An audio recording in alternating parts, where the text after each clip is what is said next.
New Africa, one more independent country, the state of Uganda. At Entebbe Airport, Prime Minister Milton Obote and His Highness the Kabaka wait to greet the Britannia, which brings the Duke of Kent to represent the Queen at the independence celebration. And with the Duke, of course, his beautiful young Duchess. Lady Coutts, wife of the governor, greets the Duchess while the Duke shakes hands with the Kabaka.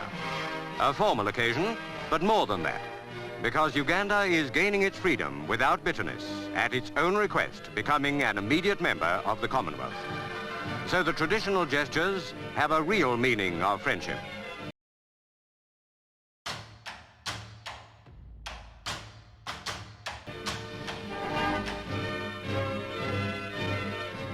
Government House at Entebbe, which for one more day is still the capital, is where the Duke and Duchess stay during their visit as guests of Governor Sir Walter Coutts and his wife. After tomorrow, Kampala is the capital. This afternoon, the crowds are gathering at Entebbe Harbour for one of the big events of the day, a canoe regatta. Canoes from all along the coast and islands of Lake Victoria take part. Victoria, the third largest lake in the world, and the other lakes and rivers that connect with it, are the lifeblood of Uganda and of the 28 tribes that make up its people.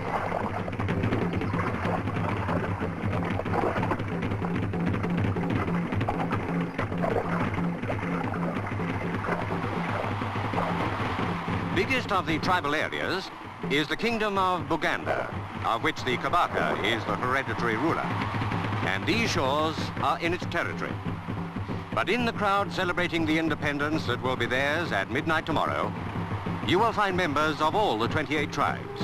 For one of the first aims of the new state has been proclaimed as a commonwealth of interests, overriding old tribal divisions.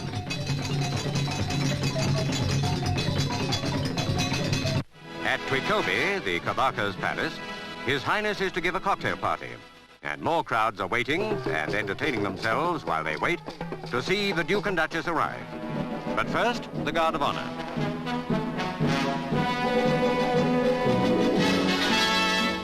That salute, by the way, is a traditional sign of loyalty to the Kabaka by his followers. The Kabaka himself arrives, a ruler whose dynasty and kingdom were thriving long before the first European explorers came. The present Kabaka is His Highness Sir Edward William Frederick David Walungembe Mutebi Luangula Mutesa II, who now welcomes the Duke and Duchess.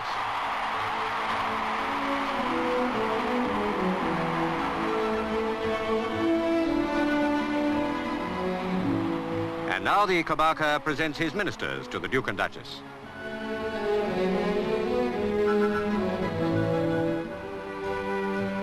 Even at a cocktail party, a certain amount of formality is inevitable. But the crowds in the streets have no such inhibitions. They've got a new independence to celebrate, and they celebrate it, pausing to greet their visitors as they go by.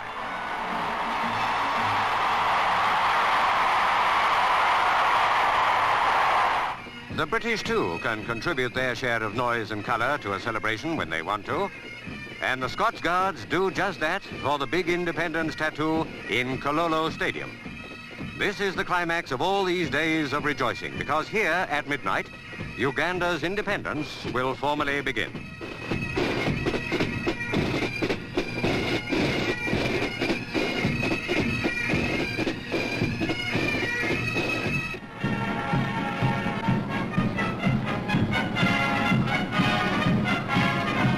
At midnight, Sergeant Major Sidney Small of Birmingham lowers the Union Jack that has flown in Uganda for nearly 70 years.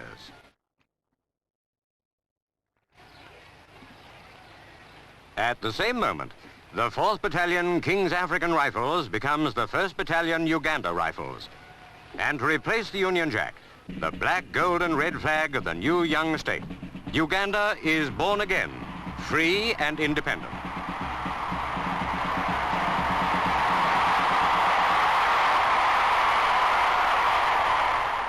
Next day is a public holiday, and by the time the Duke and Duchess return to the Kololo Stadium for the daylight celebrations, The Governor-General and the Prime Minister have been sworn in their new roles. The Duke of Kent speaks to the people of Uganda, bringing a message of goodwill and congratulations from his cousin, the Queen. Not in any sense a goodbye, for Uganda has asked to be and has been accepted as a full member of the Commonwealth, of which the Queen is head.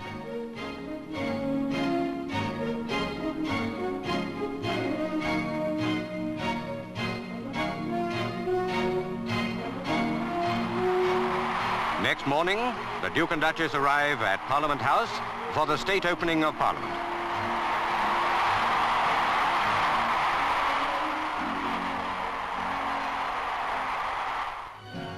Uganda's first Legislative Council met 41 years ago and has grown larger and more representative ever since. From now on, its power is supreme. Good luck to a new country, a new member of the Commonwealth, a new member of the growing community of African peoples. Britain has come a long way with you and wishes you well.